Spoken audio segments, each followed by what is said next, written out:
भारत माता की।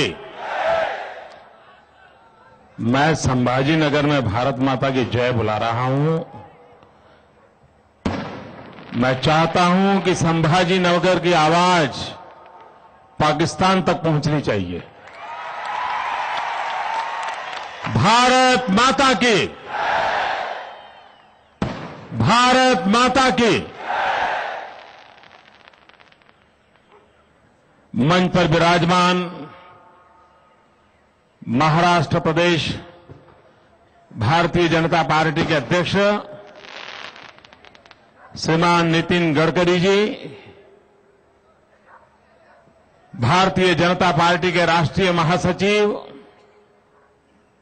और महाराष्ट्र के जुझारू नेता, हम सबकी आशा श्रीमान गोपीनाथ जी मुंडे, मंच पर बैठे हुए सभी वरिष्ठ महानुभाव, भाई और बहनों, मैं गुजरात से आया हूं।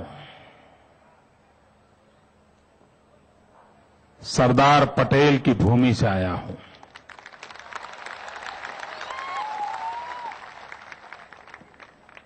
और इस धरती पर सरदार साहब का स्मरण करना बहुत स्वाभाविक है, क्योंकि सरदार पटेल थे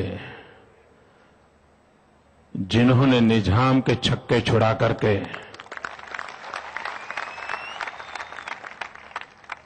यहां पर आजादी की नींव रखी थी,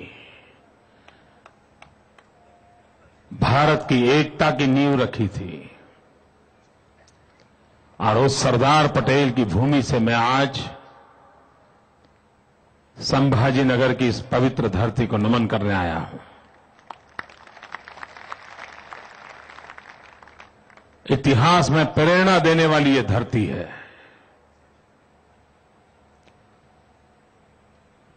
संत ज्ञानेश्वराजी पवित्र भूमि, संत ज्ञानदेव जी पवित्र भूमि, संत एकनाथ जी पवित्र भूमि,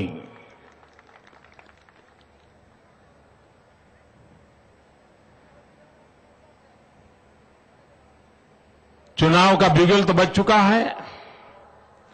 जब मैंने महाराष्ट्र में मेरा दौरा तय किया था, तब तो चुनाव घोषित नहीं हुए थे। आमतौर पर चुनाव के जब आखिरी दिन होते हैं और पूरी तरह माहौल गरमाया जाता है, मैदान के अंदर फौज खड़ी हो जाती है, सेनापति तय हो जाते हैं, और जब आखिर में सभा होती है, तब ऐसी सभा का नजरिया देखने को मिलता है।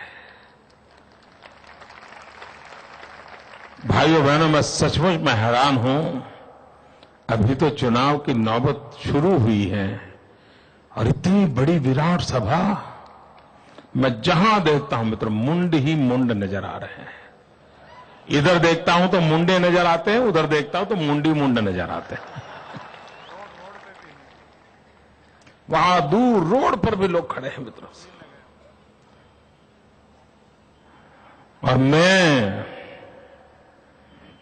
यहां के नागरिकों ने जो भारतीय जनता पार्टी को आशीर्वाद दिए हैं आज इस विराट जनसागर के रूप में, मैं जनता जनार्दन को नमन करता हूं।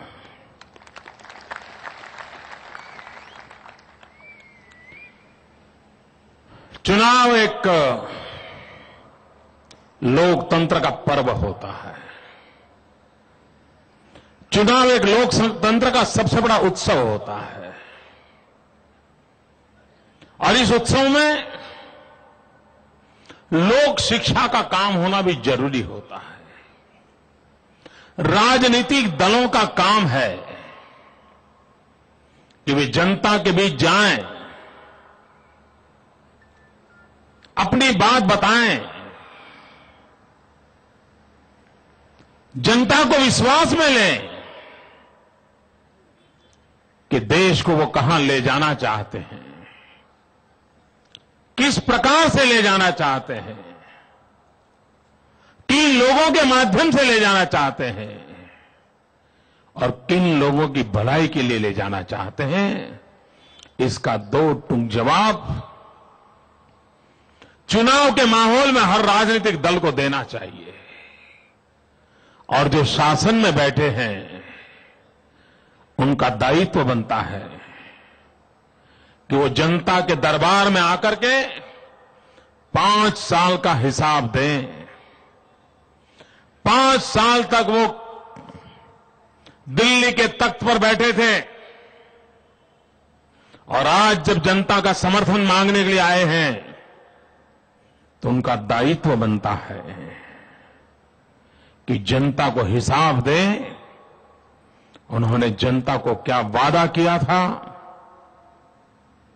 जनता को क्या दिया, और फिर जनता तराजू में तोले कि 5 साल इन लोगों को बिठाया, देश ने क्या पाया। मित्रों, देश का दुर्भाग्य है कि बहुत बड़ी योजना के साथ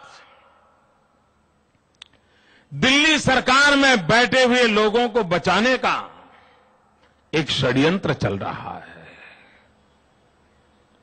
दिल्ली सरकार के हिसाब की कोई चर्चा नहीं हो रही है। चेहरे बदल के लोगों को मूर्ख बनाने के प्रयास हो रहे हैं। कोई मुझे बताए, पाकिस्तान ने मुंबई पर हमला बोल दिया, क्या पूरी महाराष्ट्र सरकार जिम्मेवार नहीं है? क्या पूरी कांग्रेस पार्टी जिम्मेवार नहीं है?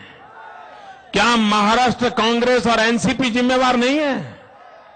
क्या सिर्फ मुख्यमंत्री बदल करके पाप धुल जाता है? क्या मुख्यमंत्रियों को बदल करके पाप धुल जाएगा? क्या ये पूरी कांग्रेस को इसकी सजा मिलनी चाहिए कि नहीं मिलनी चाहिए? ये कांग्रेस और एनसीपी को सजा मिलनी चाहिए कि नहीं मिलनी चाहिए? ये कांग्रेस और यूपीए को सजा मिलनी चाहिए कि नहीं मिलनी चाहिए? मित्रों, ये मौका है उनको सजा देने का। हिसाब मांगना पड़ेगा इनसे। दिल्ली सरकार चुनाव के मैदान में जाने से पहले देश की जनता को हिसाब देने से क्यों कतरा रही है? मित्रों, मैं संभाजी नगर के नागरिकों से कहना चाहता हूं, आप एक छोटा काम कीजिए। जिसके भी मन में उत्साह वो सब करें, मेरी प्रार्थना है। करोगे क्या? जरा जोरों से बोलो यार। इस कोने से आवाज आ रही है, वहां से भी तो आनी चाहिए। करोगे? पक्का करोगे?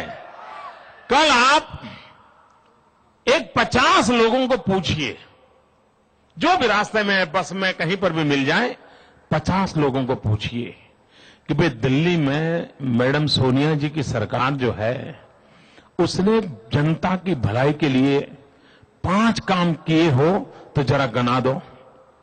इतना पूछ लीजिए। मित्रों, अगर 50 में से आपको 5 लोग मिल जाए जो 5 अच्छे काम गिना दें, तो मैं सामने से कहता हूं उस सरकार को दोबारा बना दीजिए। और मैं विश्वास से कहता हूं, एक नागरिक नहीं मिलेगा जो कह पाएगा कि दिल्ली में बैठी हुई सल्तनत ने जनता की भलाई के लिए 5 काम किए हैं। क्यों? और किसी कांग्रेस वाले को पूछ लीजिए कि जरा यार ठीक है, चुनाव आया, 5 साल तुम आम आदमी के नाम वोट लेके गए थे, जरा ये तो बताओ क्या किया? तो क्या कहता है मालूम है? कांग्रेस का आदमी सीना तान करके बोल देता है, हमने आते ही पोटा का कानून हटा दिया। मैं संभाजी नगर के नागरिकों से पूछना चाहता हूं, जरा मेरे छाती ठोक करके जवाब दीजिए दोस्तों। क्या जिस दिन कांग्रेस की दिल्ली की सल्तनत ने पोटा का कानून हटाया था, क्या संभाजी नगर में फटाके फोड़े थे? अरे यार, मेरी हिंदी समझते हो ना? आपने फटाके फोड़े थे? क्या आपने मिठाई बांटी थी? क्या जिस दिन पोटा का कानून हटा इस शहर में रोशनी की गई थी? क्या जिस दिन पोटा का कानून हटाया संभाजी नगर में जलसे जुलूस हुए थे? मैं दिल्ली की सल्तनत को पूछना चाहता हूं कि आप ऐसे कैसे निर्णय कर रहे हो जिसके कारण ढोल पाकिस्तान में पीटता है और इंसान मेरे देश का मर रहा है। ऐसा कौन सा देश चला रहे हो आप?